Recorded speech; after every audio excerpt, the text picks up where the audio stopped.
Donald Davidson is writing his very first novel, a sci fi story. And by the time you finish listening to this episode and hearing about Don, you're going to be out of excuses for why you can't write. You don't have enough time. You got to work or drive the kids to school. Don is making steady progress on his work in progress, in spite of the fact that he spends 2 weeks out of every four on a boat. And he doesn't own a computer or laptop. He can only write on a phone. And naturally, when I encountered Don on TikTok, I found his situation very interesting, and I think you will too. So, welcome, Don. Well, thank you for that introduction. I appreciate that. Thank you. I want to hear all about your writing, but let's set the stage with where you live, where you work, and what you do for a living. So, I live in Washington State. I'm in South Bend, Washington. It's a small town, and I work out of Portland, Oregon, and that's where our boat docks. And we work all along the Columbia River, so from Portland all the way to Astoria. So, and we refuel ships. So, all your bulk carrier ships, all your car ships that come into that area, we give them diesel, we give them oil, things of that nature. So, basically, I'm a floating gas station. Ah, what are your specific duties that you do? So, I'm a tankerman. And so I work on the deck. So I'm throwing lines on the ship. I'm cutting us loose so that we can go to ships and come back to the docks, things of that nature. And then I am a tankerman, so I am responsible for how much fuel goes from one tank to this ship. So if they're requesting diesel, let's say it's 150 metric tons of diesel, then I will make sure that I pump exactly 150 metric tons to that ship like they ordered. So that's my main job on what I do. So For a writer, you're really good with numbers. I got to say. I, yeah, I try. I mean, it's, you got to be pretty darn close. So, And you have to bring the tugboat very close to these extremely large ships and tankers, right? yes. So, what we do is we'll have our barge and then we'll notch up behind our barge on the stern. And so we basically hold on to that barge at all times from the stern of it. So it's kind of like a ship, you're just moving it, but you're just moving it from the rear. And so we'll go up to ships along the Columbia River and we'll use the flow of the river to actually just come into them and softly come up against them and then tie up however we need to tie up and then, hook up the hose and here's your oil, here's your diesel. I have not spent a lot of time in that part of the country. I'm in the Midwest. I'm in Michigan, Upper Great Lakes, and Okay. I Okay. believe it's beautiful where you are, though, is it not? It is. It is. I mean, when you get out on the water, I'm colorblind and there are just some sunsets that it's like, wow. You see just all these different colors out there and you see all these different, you can see where I'm at, you can see Mount Hood in the background. And then where we dock, we're right next to this bridge called St. John's Bridge. And when you go through that on a beautiful day, you can see Mount St. Helens on the other side of this bridge, the way they constructed it. So it's very picturesque where I'm at. Oh, that would be inspiring, I think.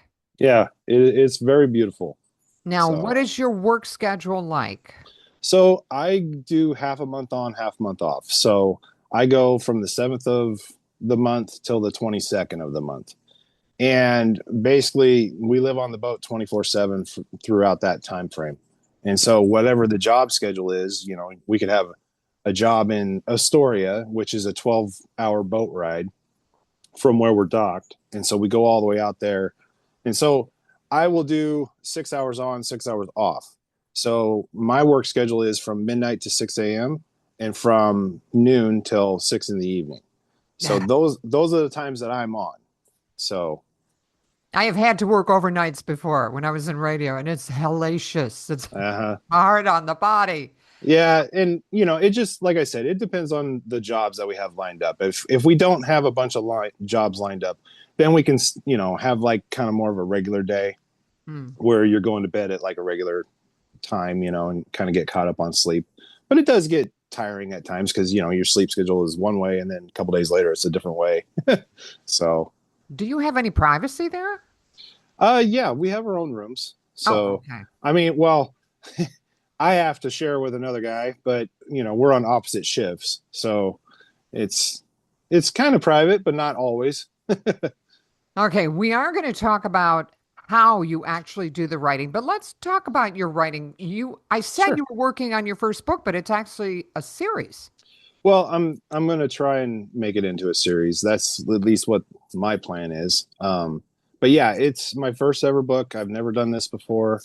It's funny because when I got to 15,000 words, I told myself, all right, I'll start reaching out and, because I have ADHD, so I always, misplace things and forget stuff. And it's like, this is something I'm kind of getting proud of, and I don't want to lose this. I want this to actually come to fruition. I want this story to kind of get out there. And so I was like, well, at 15,000 words, I'll sign up for TikTok and then we'll go from there. And then 3 days later, you sent me hey, I'd like to say hello. And I'm like, wow, all right.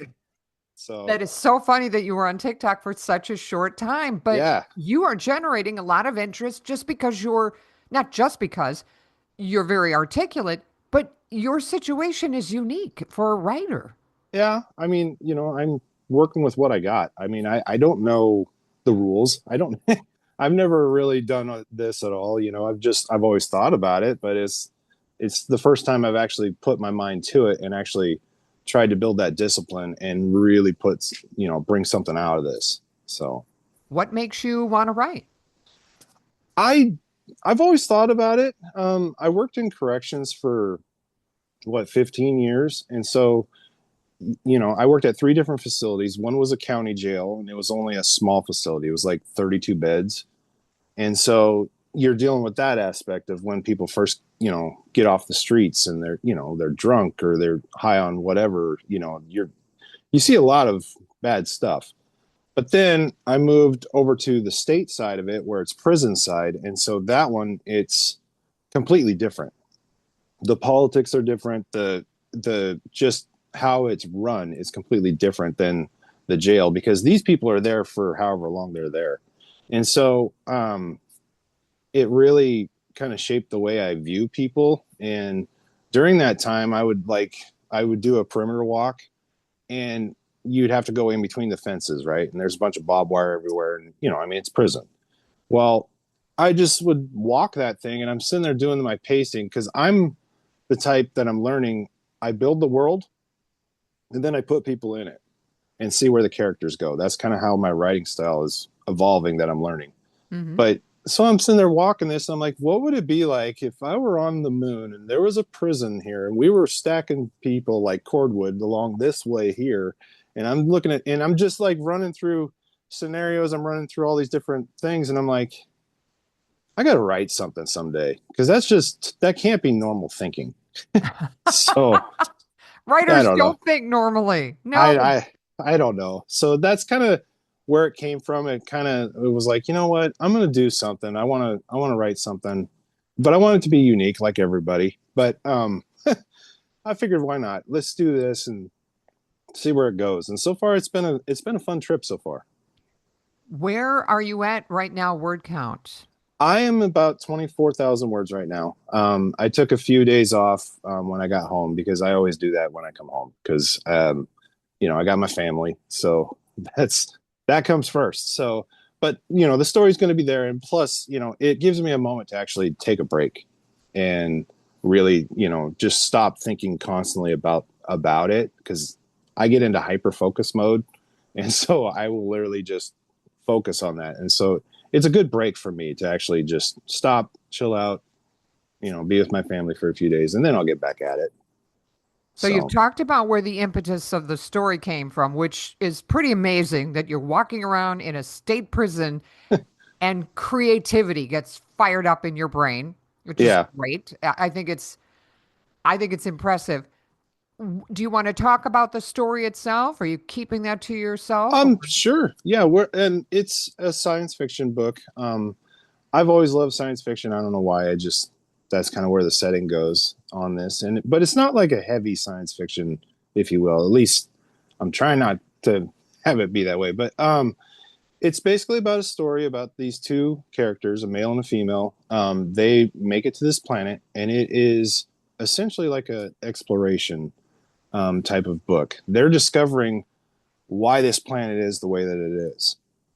And so because they're discovering this, they're having to learn the system with it. They're having to learn, how certain things work within it. And it's not just about what they're eventually going to learn is this planet is not about them. It's about the planet just basically being what they are. The planet just exists. If you're there, great. If you're not, it is what it is. So that's what they're eventually going to learn on this. But there's also other mysteries involved because there was this for the series, there was a event called the Rift. And the Rift was essentially like a black hole, if you will, that affected about 1/8 of the known galaxy within the one that I'm creating. And so therefore it's a very big event. It has changed multiple different, factions, and there's, a lot of things that are happening with it. But this particular story is them going to this particular planet and discovering a mystery about that particular event that shows that it wasn't it wasn't a natural event, but it was actually a man-made event. And so that's where this is basically going in the story. Now you've said you're a systems first writer, but what about your characters? How do you come up with those and develop them? So I honestly, I go to like, I think of like the personalities, like I'm an INTJ. So I'm very analytical. I'm very, I don't have a whole lot of emotions. So when I think of characters, like, okay, well, what would this character be like if this was their personality? How would they respond here if this was their, type of how they behaved or their history on what they've had with their particular upbringing and why they react the way they react?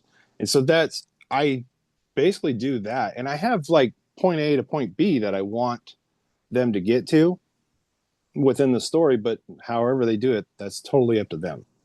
So, You turn them loose. yeah, because I'm not being true to the story if I'm going to sit there and handcuff them on however they're going through the story. At the beginning of your answer, you said you're an INTJ. Yeah, like it's like I don't know, internal, I forget all it's like a personality thing. Everybody has one. It's like a Briggs and Mortem personality Oh, thing. okay. A personality type. Yeah, it's a personality type. And so my particular one, I really like try to construct everything and then go from there. So, and that's what, for some reason, I would read books on like how to write and how to bring up your story and stuff like that. And for whatever reason, my mind just could not wrap itself around it. And I was like, you know what? That just doesn't work for me that way. I have to have my playground first, and then I know what I can do within it. You're an instinctive writer. I'm learning that, I guess. Well, I So, know we've emailed a little bit back and forth prior to mhm. talking, and you said you don't have formal education in writing, and yet you seem like you are discovering your own process, what works for you as you go along. Yes, it's actually been pretty interesting. The last couple times that I've gotten onto the boat is when I've really noticed that, okay, here's a good opportunity for me to write at this particular time, or if this thing happens or this job comes up, then I'm learning a little bit more and more. So I'm learning about myself quite a bit. I mean, I've only been on TikTok what, a couple weeks, so I'm learning from so many different people. I've met, authors that have said, "Hey, well, I want to beta your work." I mean, it's been humbling. It's been really nice to see. There is a lot of support on TikTok. There's also a lot of people who would love to sell you their services, and Oh so yeah, watch I've out for that. I've ran into that for sure. Oh, yeah. I have to ask, how the heck do you write on your phone? So I do a lot of voice to talk. Um, that seems to help quite a bit. Or if I just have a moment where we're not doing anything in particular, I'll just, if I think of something along the lines of what they would do within the story, I'll jot it down. And so I'm literally like it looks like I'm on my phone all day long, but I'm literally typing the story throughout bits and pieces whenever it just comes to me. And then if I do have a moment where I can actually, like if I'm off watch and we're going somewhere, if I'm laying down on my bunk, I'll have a moment to where I can actually sit down and actually, think of something and actually type it up and go from there. So I do have some moments where I do get it, where I'm not like out in the water or whatever. It's where I can write. So when you say you jot it down, are you talking about you text yourself or Yeah. using notepad or I have an iPhone and I just use Pages. And so I literally will make one document and here's chapter 16. And then I'll just go through it and then, I'll try and like edit it a little bit later, or when I have time to actually think about it or whatnot. But yeah, I'll go with one document and write it and then go from there. That's literally how I've been doing it. I don't know if that's the right way, but that's how I've been doing it. that's your right way? Yeah. There is no one right way. I've been at this for a while, and I can tell you everybody's got a different process. Yeah. And Uh, I don't know why that works for me, but it does. I am glad it does, and I'm glad you've discovered it. I mean, fairly quickly, it sounds like. Yeah, I mean, once I really started taking it serious, and really looking at it and how can I get better, um, I try to mimic that. I try to build on that, So I'm not trying to go backwards. I'm trying to go forwards, And I'm with this particular story. I want it to be an enjoyable story that people can immerse themselves with. That's what I want.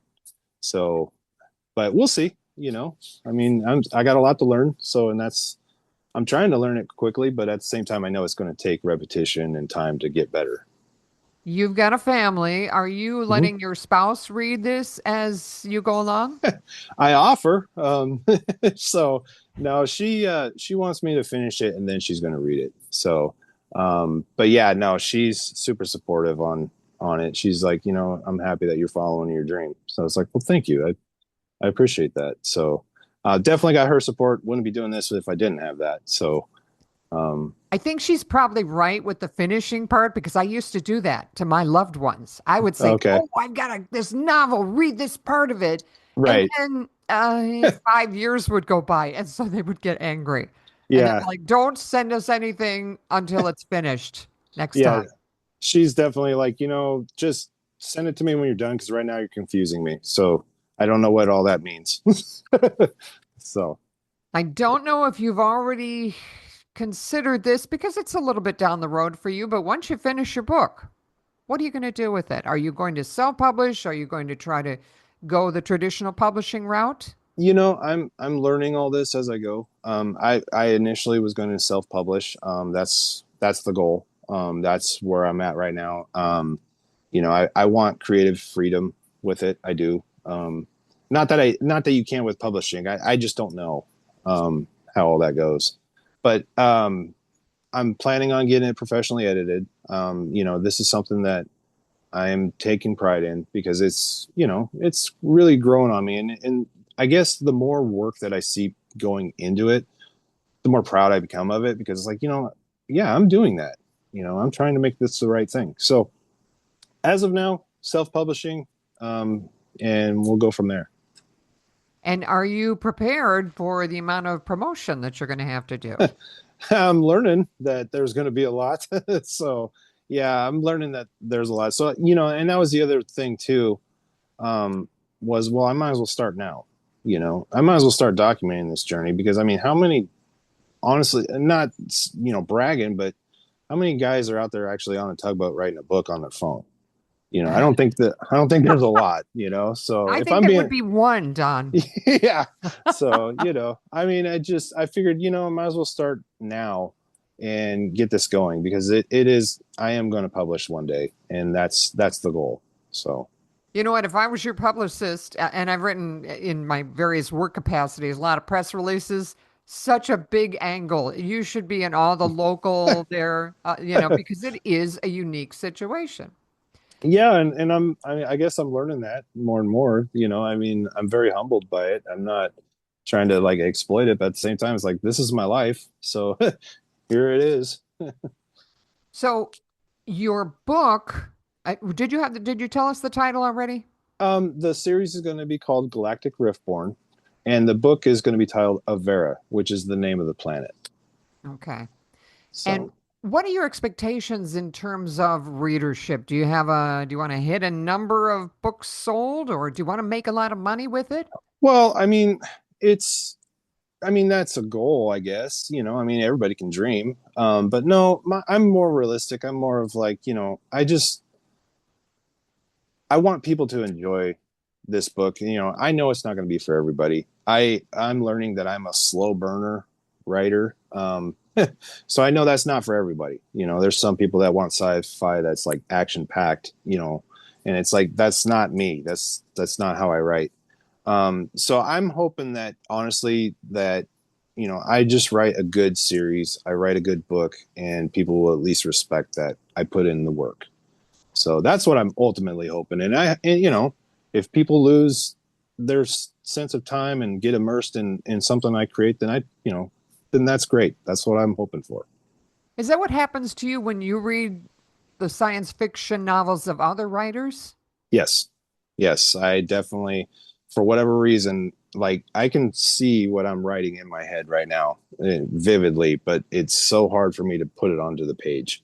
I don't know why. And I'm not just, I don't get it.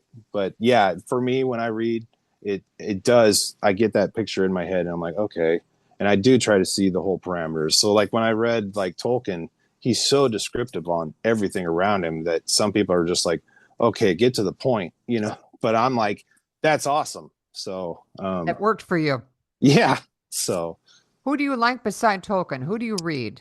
it's been a minute since I've read. I like Crichton. I love his work. You're into the My classics, yeah. I it like it's been so long since I've read, to be honest with you.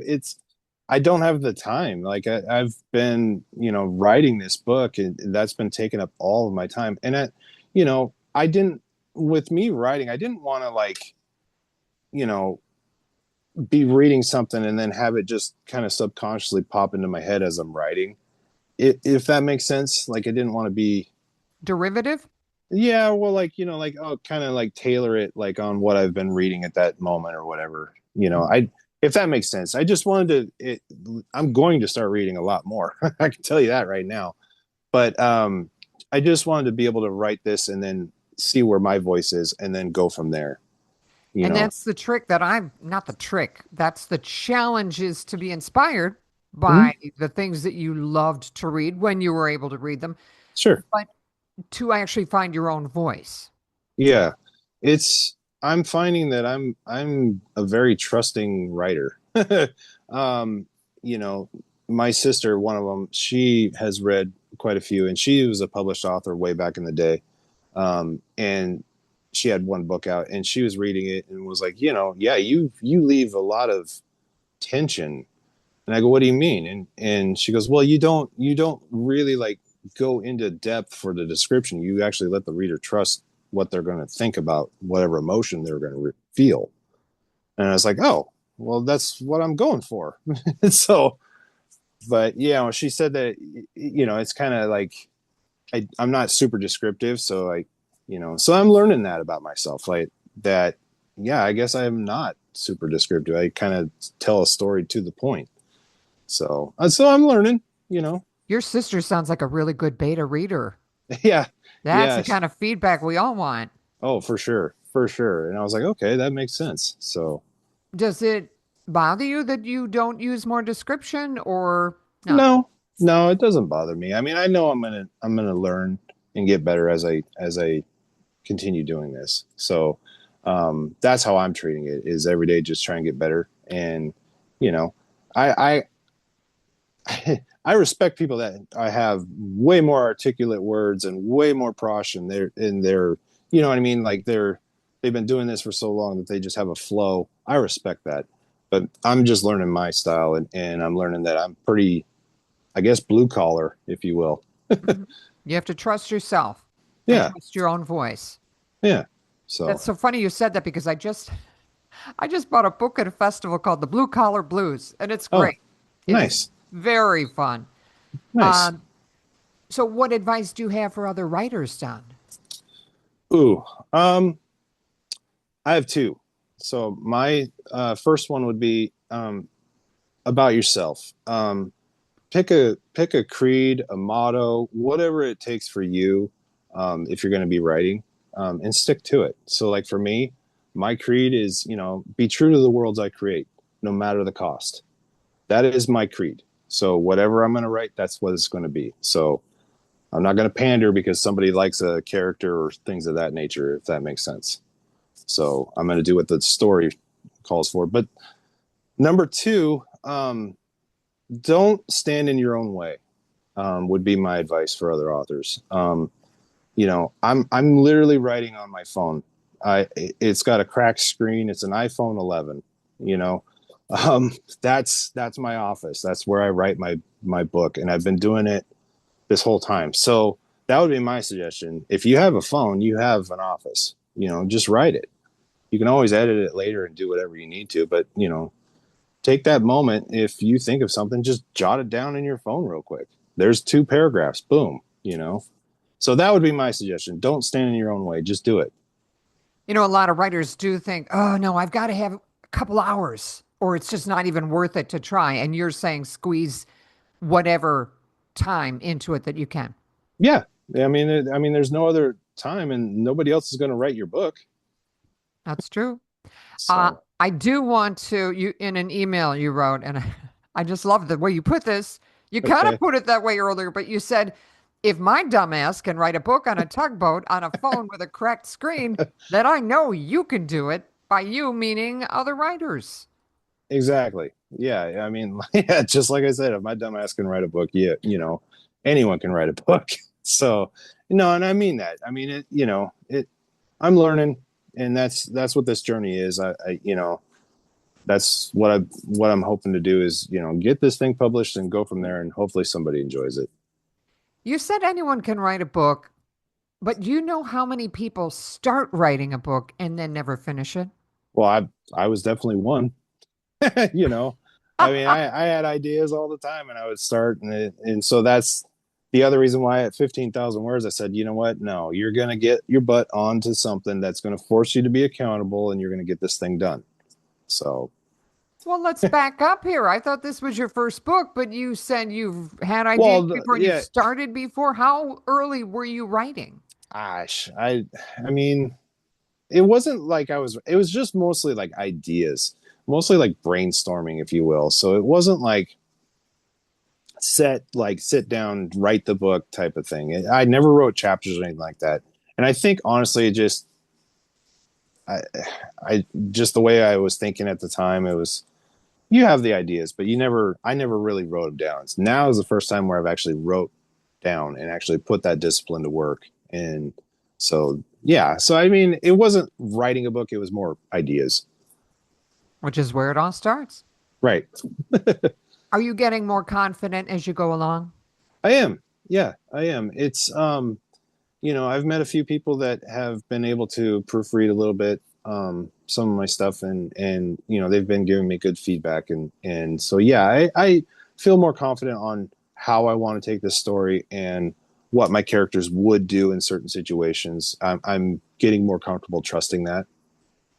Yeah. Do they ever surprise you? Do your characters do something and you're like, whoa, where did that come from? Yeah, Naira, she's my female character, and she surprises me all the time. She is definitely a smart ass, if you will, but she's a good type of smart ass because she's like a sister to my other main character, Ronan. And so just some of the things that she'll say, and that I'll think of, and I'm like, where did that come from? Like, so yeah, she does surprise me. It's been a fun ride for sure. Is there romance in this book? No, no, Okay. no, Uh, we're not. No, I didn't want to do that one. These guys are more like a brother sister type brotherhood sisterhood relationship. I know I sounded a little bit discouraging earlier when I said, whoo, you're going to have to put so much time and effort into promoting. Yeah. If I said that. But I will tell you, you have a leg up because you're writing in a specific genre that Mhm. does make it easier for readers who want to read that genre to find you. Well, that's good. In other words, Um, if you were writing a general fiction story, that's tougher. But sci fi readers want sci fi and they go out looking for it. Yeah, well, and for whatever reason, this story just it seemed to fit in that mold.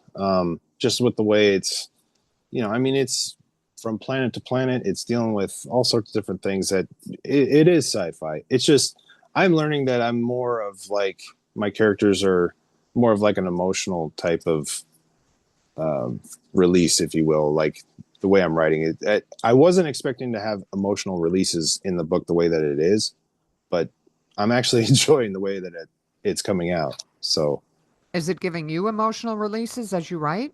yes, yes, it actually did. Chapter 19 was a very big emotional release for me for whatever reason. I was not expecting that at all. It does change us as we write. Yeah, I've experienced that, and you're like, whew. yeah, it was definitely a holy cow. I was not expecting that, and because I've never written before, so Stop saying that. You're a writer now. You're well, right. you know what I mean. I do. So I do actually. Do you have a deadline in mind of when you think you're going to have this finished? I would like to be editing by November, December is when I would like to. Um, but we'll see. Like I said, I think I'm about 30 to 35% done with the book. So, it's, it's coming along slowly, but it's getting there. And do So, you have anything you'd like to add, Don? no, I just thank you for the opportunity to come on here. I mean, it was very humbling and very out of the blue when I got your message. I was like, I'm just a dude on a tugboat writing a book. Like don't even know if it's going to be good. I know, but your So, TikTok videos are good. And what's fascinating to me is you're not just talking about your own writing journey, you're encouraging other people. well, yeah, I mean, life's tough. We don't, we got enough crap that we got to worry about. And so I kind of was like, you know what? No, I'm going to try and be a positive, voice, if you will. And, I'm not perfect. I mean, I'm a sailor. I'm sure I'm going to swear, but I mean, I hope so. And you yeah. better have tattoos. Oh yeah, you got plenty of those. So, but yeah, no, it's been a good ride. I'm going to see where this goes, and I'm enjoying it. I've met some great people. I've talked with a lot of good people that, are willing to help. And so it's been a good thing. So, yeah, no, thank you for being my first ever podcast. I am honored and I've enjoyed it. I'm going to put your contact information, primarily TikTok, in the show That's notes so that mhm. anybody who's listening who's on TikTok, you should follow Don Davidson because he's got great videos. Well, thank you for that. I appreciate that. Okay, this is my first ever rough draft of my first ever novel. My main character has been exploring this planet and he's just come to a cave, just for context. The opening wasn't large, not built, just a place where the obsidian had fused at an angle that created shelter without intending to. The waterfall moved around it the way water moves around anything permanent enough to redirect it. Ronan looked at it for a moment. Then he went in. The inside opened up, revealing a larger cavern. Ronan instinctively went for his light, but there was no need. The sunlight moved like it was given permission to be there, just enough for his eyes. Ronan looked around as his eyes adjusted. The walls were mostly smooth like glass, jagged in some spots. His fingers traced over them as he moved. The space was larger than the entrance suggested. Not vast, just more than expected. The kind of space that felt deliberate without being built. His footsteps didn't echo the way they should have. The sound absorbed into the walls the same way the light did. Considered, held briefly, released softly. He moved towards the center. The floor wasn't flat, but it wasn't chaotic either. Gradual rises and falls worn smooth by something. Water, time, the long patience of rock that had traveled very far and stopped moving. Near the far wall, the floor rose slightly into a formation that curved at the back and leveled at the seat. Ronan looked at it, sat down. The fit was exact, in a way that had no explanation he was willing to reach for. He rested his hands on his knees and looked back towards the entrance.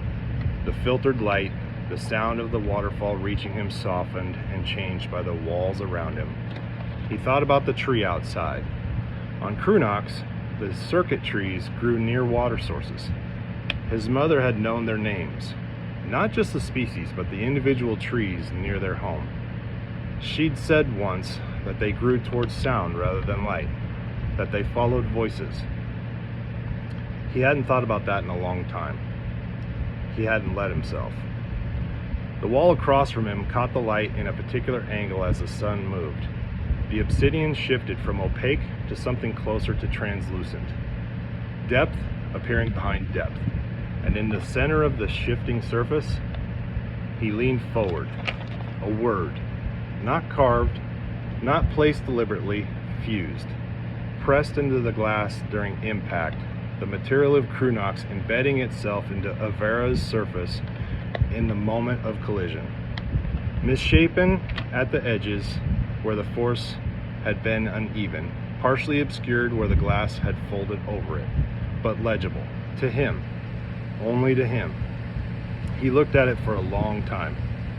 The word meant several things simultaneously, the way old Krunoxian words often did. It meant to endure. It meant to remain within. It meant to belong to something that persists after you do. Varric,